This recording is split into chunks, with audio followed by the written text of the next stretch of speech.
బైబిల్లోని మొదటి రాజుల గ్రంథంలో యెరోబాము దేవుడు పంపిన ప్రవక్తను పట్టుకోమని బంధించమని చెయ్యి చాపితే ఆ చెయ్యి ఎండిపోయింది.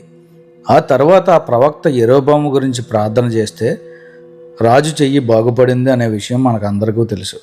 కానీ అసలు చెయ్యి ఎందుకు ఎండిపోయిందో తెలుసా? యెరోబాము దేవుని ప్రజలను దేవునికి వ్యతిరేకంగా తిప్పి మందిరానికి వెళ్ళనివ్వకుండా ఒక దొంగ మందిరం కట్టి ఇదే దేవుని మందిరం అని చెప్తాడు. అప్పుడు యోధా దేశం నుండి ఒక ప్రవక్త వచ్చి దావీదు సంతతిలో యోషియా అనే ఒక బాబు పుడతాడు. అతను యాజకులను బలిపీఠం మీద అర్పిస్తాడు. అప్పుడు బలిపీఠం బద్దలవుతుంది అని చెప్తాడు.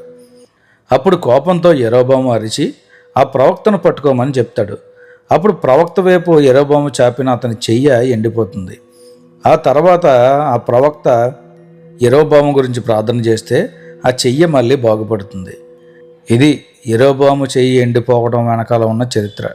అక్కడ యెరోబాము దగ్గర ఆ ప్రవక్త చెప్పిన ప్రవచనం 300 సంవత్సరాల తర్వాత 2వ రాజుల గ్రంథం 23వ అధ్యాయం 20వ వాక్యంలో నెరవేరినట్లు బైబిల్ గ్రంథంలో మనం గమనించగలం.